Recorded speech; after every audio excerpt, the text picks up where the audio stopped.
ओम सजात्म स्वरूप परम गुरु शुद्ध चैतन्य स्वामी नमः। सिद्धवादिनय षट द्रव्य गुण पर्याय और प्रमाण का जड़ कर्म चेतन बंध का हर कर्म के अवसान का कह कर स्वरूप यथार्थ जग का जो किया उपकार है उसके लिए जिन वाणी माँ को वंदना शतवारी वंदना शतवारी। श्री प्रवचन सार जी के पहले ज्ञान तत्व प्रज्ञापन को समझा, ज्ञान की महिमा को समझा, स्वयं की महिमा को समझा। अब पर द्रव्य पर भावों के स्वरूप को समझकर यानी ज्ञेय तत्व प्रज्ञापन को समझकर वहाँ से दृष्टि हटाकर स्वद्रव्य में कैसे लाई जा सके, पर की जो परिभाषा है उसको यथार्थ रूप से समझकर हर द्रव्य की स्वतंत्रता, हर द्रव्य के गुणों की स्वतंत्रता, हर गुण के पर्यायों की स्वतंत्रता सुनकर समझकर उसे अपने जीवन में, अपने सार्वजनिक व्यवहार में अपनाने का जब तक जीव पुरुषार्थ नहीं करेगा तब तक ये पढ़ना लिखना सुनना भी उतना कारीगर नहीं होगा जो प्रायोग्य लब्धि के द्वारा होता है। ऐसे द्रव्य सामान्य प्रज्ञापन को हमने समझने का प्रयास किया।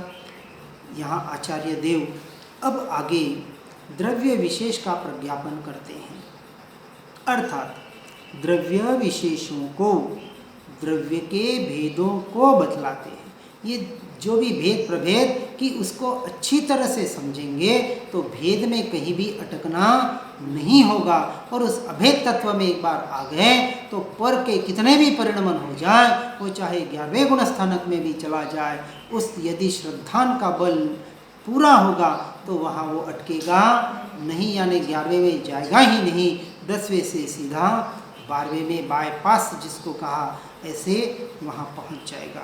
ऐसे द्रव्य विशेष का प्रज्ञापन, उसमें प्रथम द्रव्य के जीव अजीवपने रूप विशेष को निश्चित करते हैं, अर्थात द्रव्य के जीवपना और अजीवपना ऐसे जो दो भेद बतलाते हैं उसको गाथा 127 में कह रहे हैं।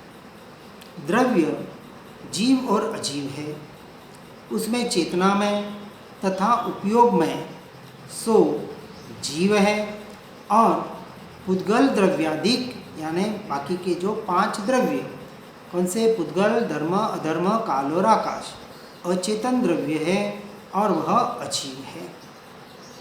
अब उसकी टीका में कहते हैं यहाँ यानी इस विश्व में, इस सृष्टि में द्रव्य एकत्व के कारणभूत द्रव्यत्व सामान्य को छोड़े बिना ही उसमें रहे हुए विशेष लक्षणों के सद्भाव के कारण एक दूसरे से पृथक किए जाने पर जीवत्व रूप और अजीवत्व रूप विशेष को प्राप्त होते हैं।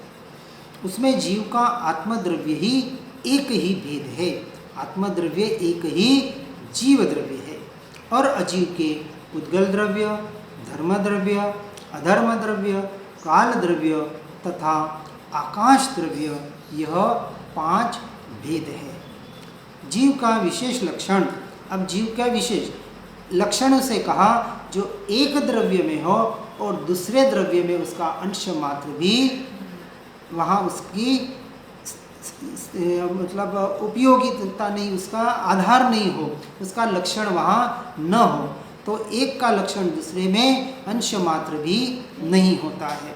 तो अब जीव का विशेष लक्षण क्या कहा कि चेतना उपयोगमय तत्व यानी चेतनामयपना और उपयोगमयपना, उपयोग लक्षणम जो कहा गया, जिसको व्यवहार की अपेक्षा से ध्यान भी कहते हैं। आपका उपयोग कहाँ है, आपका ध्यान कहाँ है, एक अपेक्षा से समझना है।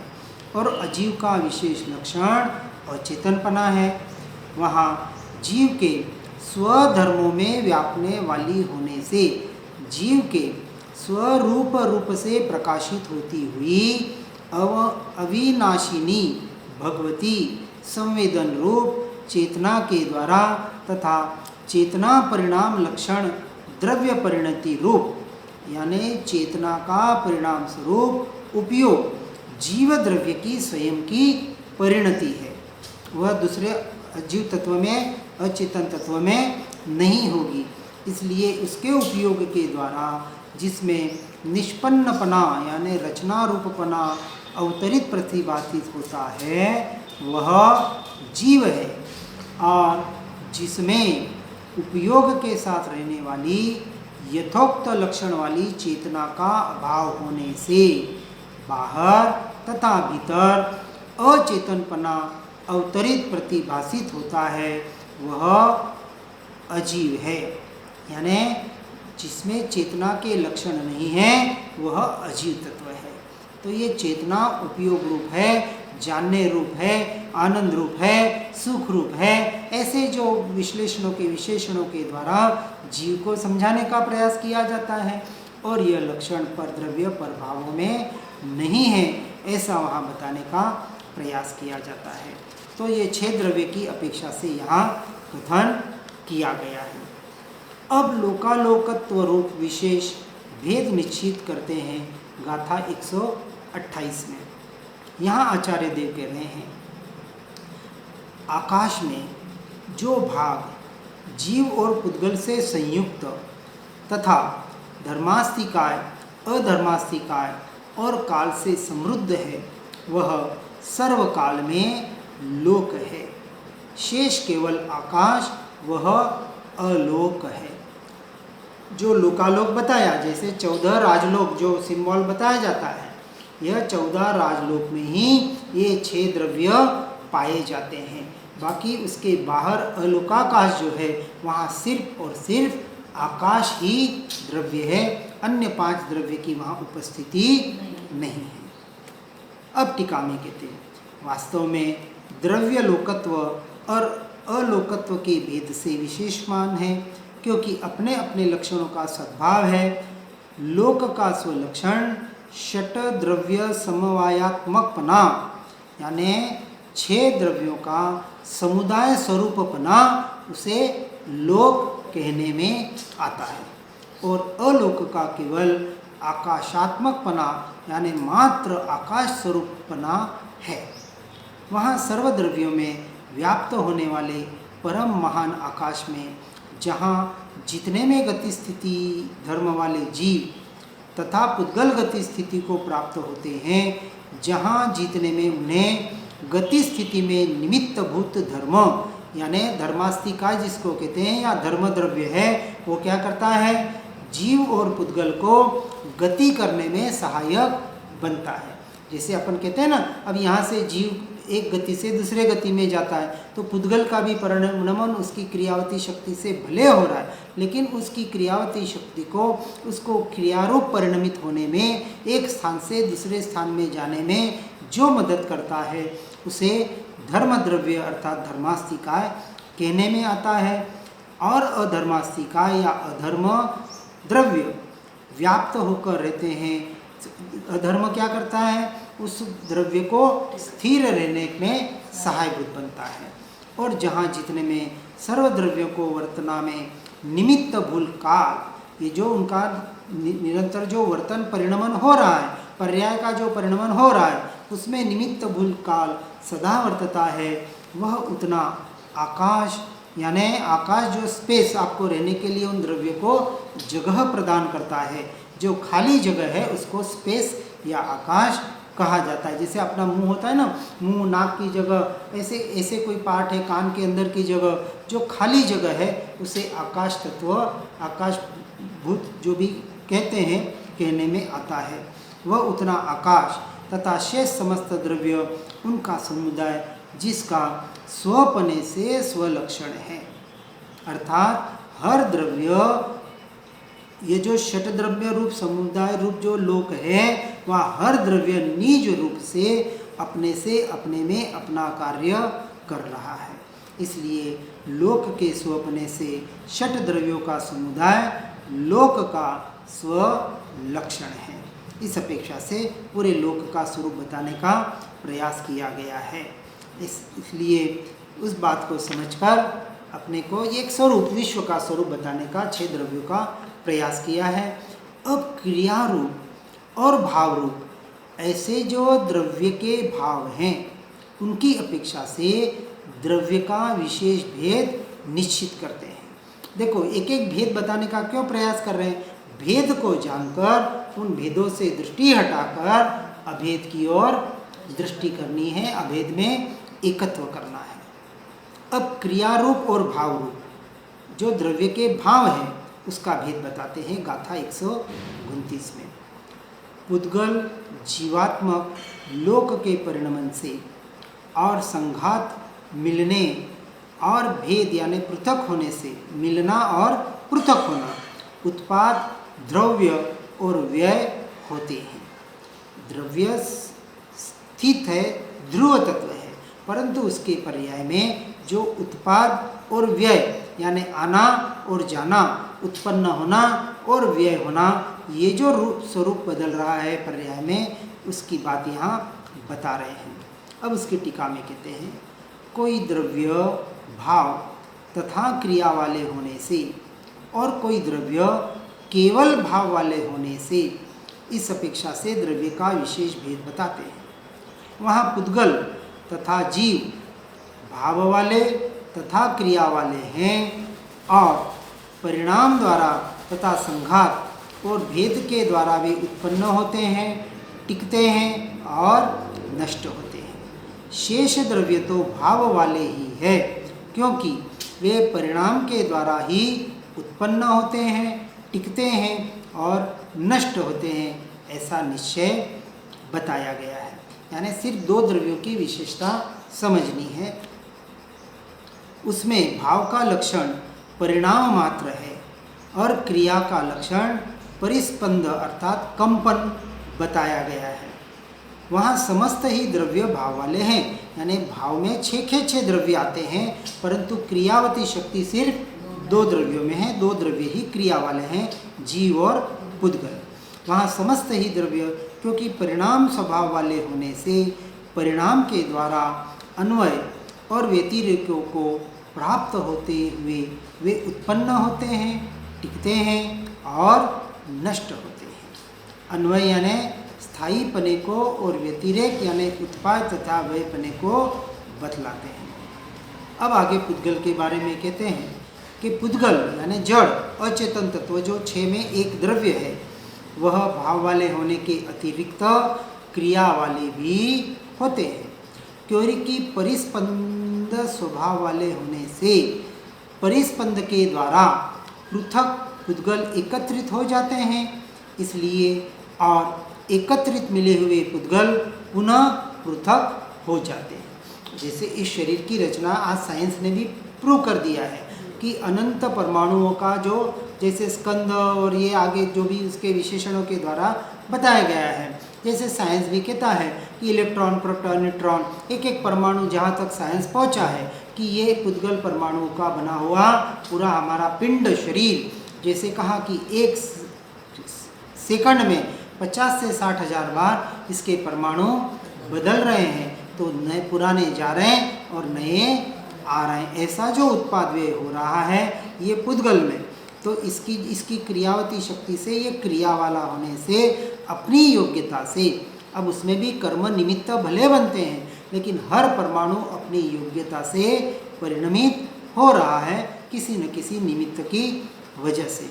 तो पुद्गल एक होते हैं, फिर अलग हो जाते हैं, फिर एक होते हैं, फिर अलग हो जाते हैं। इस अपेक्षा से वे उत्पन्न होते हैं, टिकते हैं और नष्ट होते हैं। तथा जीव भी भाव वाले होने के अतिरिक्त क्रिया वाले भी होते हैं। देखो, पुद्गल और जीव जिनका अनादि से संयोग संबंध, निमित्त नैमित्तिक संबंध बना हुआ है, उसके स्वरूप को समझाने का प्रयास किया जा रहा है। अब पर के स्वरूप को वहाँ से दृष्टि हटाने के लिए समझना है और स्व के स्वरूप को, दृष्टि को स्थिर करने के लिए समझना है।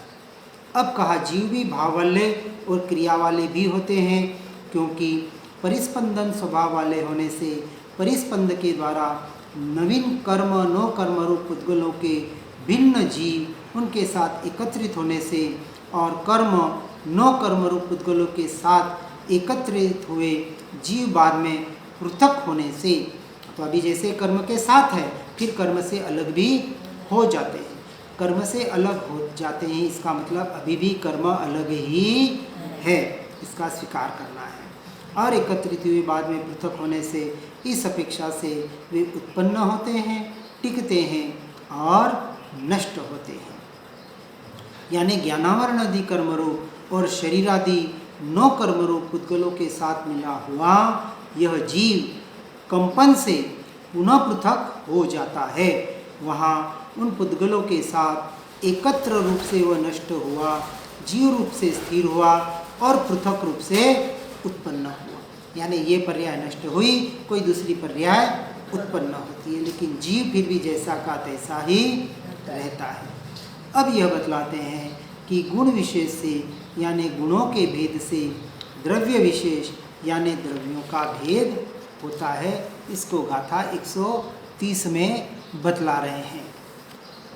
अब यहाँ आचार्य देव कहते हैं, जिन लिंगों से द्रव्य जीव और अजीव के रूप में ज्ञात होता है। अब जीव और अजीव जिस रूप से ज्ञात होता है वे अतद्भाव विशिष्ट यानी द्रव्य से अतद्भाव के द्वारा भिन्न ऐसे मूर्त और अमूर्त गुण जानने चाहिए। अब यहाँ तद्भाव यानी कथनचित उस रूप जो नहीं होते, ऐसे यहाँ आशय यहाँ समझना है। और अतद्भाव यानी कथनचित उस रूप नहीं होते और कथनचित स्वरूप से होते हैं। तो अपेक्षा से यहाँ समझना है पर्याय और द्रव्य की अपेक्षा से। अब टीका में बताते हैं, द्रव्य का आश्रय लेकर और पर के आश्रय के बिना, क्या कहा, पर के आश्रय के बिना और स्वद्रव्य का आश्रय लेकर प्रवर्तमान होने से जिनके द्वारा द्रव्य लिंगित यानी प्राप्त होता है, पहचाना जा सकता है, ऐसे लिंग वह गुण है। अब यहाँ किसको लिंग कहा, गुणों को लिंग कहा। इसलिए अलिंगी ग्रहण के 20 बोल जो शास्त्र में बताए गए हैं वहाँ भी शास्त्र से समझने का प्रयास करना है। अब वे गुण जो द्रव्य है वे गुण नहीं है, जो गुण है वे द्रव्य नहीं है। अब भेद की अपेक्षा से बता रहे हैं। इस अपेक्षा से द्रव्य से अतद्भाव के द्वारा विशिष्ट भिन्न वर्तते हुए लिंग और लिंगी के रूप में प्रसिद्धि ख्याति के समय द्रव्य के लिंगत्व को प्राप्त होते हैं। अब जैसे शरीर है तो आँख मात्र शरीर नहीं है, कान शरीर नहीं है, सबका जो एक समूह है वह शरीर है। तो इस अपेक्षा से आँख भिन्न है, कान भिन्न है, नाक भिन्न है, मुँह 5 इंद्रियाँ भिन्न है, मन भिन्न है, इसके अवयव भिन्न है। इन सब का जो एक समूह रूप है वह शरीर नाम का एक शरीर नाम की वस्तु है। उसी तरह अपेक्षा से भेद बताकर फिर उस अभेद तक ले जाने का प्रयास करवाते हैं। अब वे द्रव्य में यह जीव है यह अजीव है ऐसा विशेष भेद उत्पन्न करते हैं, क्योंकि स्वयं भी तद्भाव के द्वारा विशिष्ट होने से विशेष को प्राप्त है। क्योंकि स्वयं कैसा है, जो स्वयं रूप स्वरूप रूप है उसको विशेषता वाला खास पर रूप से भिन्न बताने का प्रयास किया जाता है। बस इसको थोड़ा जड़मूल से बराबर समझ में आ जाए ना कि ये मैं हूँ और ये मैं नहीं हूँ, ये मेरे द्रव्य मेरे गुण ये मेरा परिवार ये सब मेरे है, इसके अलावा मेरा कुछ भी नहीं। निर्णय इतना ही करना है और इतना निर्णय कराने के लिए इसको इतना विस्तार से समझाने का प्रयास किया जाता है। अब जीव कहता है इतना विस्तार से समझाने की जरूरत कहाँ है। यदि जीव उसी क्षण स्वीकार कर ले कि ये मैं हूँ और ये मैं नहीं हूँ, ये मेरा स्वरूप है और ये मेरा स्वरूप नहीं है, ये पर समय है और मैं, यदि इतना समझकर यही बैठ जाए और अपने भीतर स्थिर हो जाए तो मास्तुस मुनि या शिवभूति मुनि बन जाए। अब उसको कुछ सुनने और समझने की भी जरूरत, पर जीव अनादि के ऐसे विपरीत उल्टे संस्कार पड़े हुए हैं कि जीव अपने में ही स्थिर नहीं हो पा रहा है। पर द्रव्य पर भावों को स्वीकार करने में एक क्षण भी नहीं लगाता है। एकत्व भी एक क्षण में कर देता है और एक क्षण में रिश्ते नाते को तोड़ भी देता है। कितने? एक क्षण लगता है। एक उंगली उठा दो, एक गाली दे दो, एक चाटा मार दो, एक कोई विपरीत कार्य कर दो, ये मेरा नहीं, मैं इसका नहीं, तुरंत वहां मान्यता आ जाती है। लेकिन बार बार पुकार पुकार कर ज्ञानी पुरुष कह रहे हैं कि हे जीव, यह तू है, स्वयं को पहचान, लेकिन स्वीकार नहीं हो पा रहे। कल फोन आया था टीनू का, हमने उसको यही कहा कि देखो, सबसे करीबन रिश्ता व्यवहार के अपेक्षा से माँ का और बेटी का कहा जाता है, क्योंकि 9 महीने माँ उस बेटे को अपने गर्भ में रखती है और माँ की ममता, बाप की बापता नहीं कहा जाता, माँ की ममता को ही आगे किया जाता है। ये जो एकत्वपना है, अब यदि माँ कहे कि हे बेटा, देखो विचार करना कि किसी को गोद लिया हो, बीच में एक पिक्चर भी आई थी कि यदि वो बहुत साल से उसके पास रह रहा, बचपन से साल भर का था और वो किसी माँ बाप के पास आया, लेकिन अब 20 साल का 25 साल का हुआ और उसे सच्चे माँ बाप ढूंढते ढूंढते आए और उसने उसको खोज लिया, पहचान लिया और कहा यह तो मेरा ही बेटा है, सारे प्रमाण प्रूव कर लिए। अब वो बेटा माँ से पूछेगा, हे माँ, जिस भले नकली माँ है लेकिन वो उसको असली मान रहा है कि नहीं मान रहा है, वो उसको पूछेगा, अब सच बता, क्या तू मेरी माँ है या नहीं है? तो उसका विश्वास, श्रद्धा किस पे है? भले वो नकली है लेकिन उसी को पाला पोसा है, उसको बड़ा किया है, तो वो माँ कह रही है, हे माँ, हे बेटे, वास्तविक तू मेरा बेटा नहीं है। 1 साल का था तब मुझे फलाने फलाने जगह मिला था, उठा के मैं लेके आ गई और मैंने तुझे पाला पोसा बड़ा किया और कुछ नहीं किया। अब वो बेटा क्या मानेगा? अब सत्य का स्वीकार करेगा ना कि हाँ मेरी माँ कह रही है, तो हो सकता है कि ये जो कह रहे हैं ये मेरे माता पिता होने चाहिए। कौन कह रही है? माँ कह रही है। ये जिनवाणी माता पुकार पुकार कर कह रही है।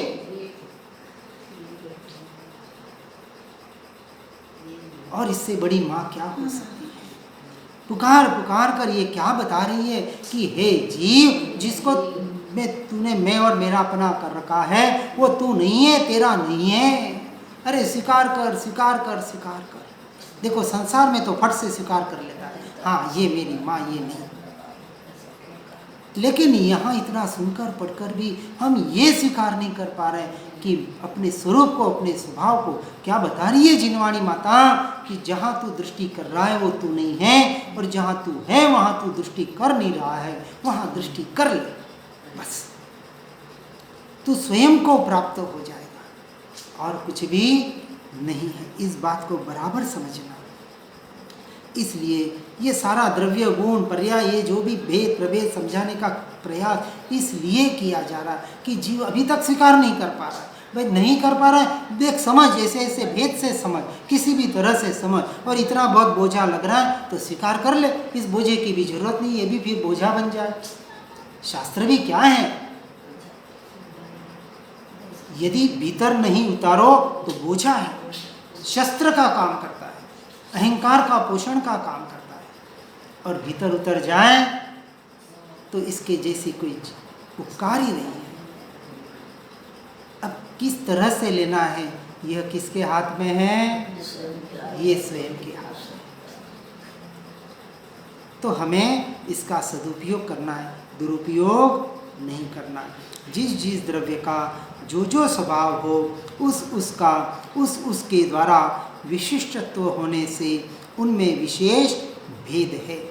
और इसलिए मूर्त तथा अमूर्त द्रव्यों का मूर्तत्व अमूर्तत्व रूप तद्भाव के द्वारा विशिष्टत्व के होने से उनमें इस प्रकार के भेद निश्चित करना चाहिए कि यह मूर्त गुण है और यह अमूर्त गुण है।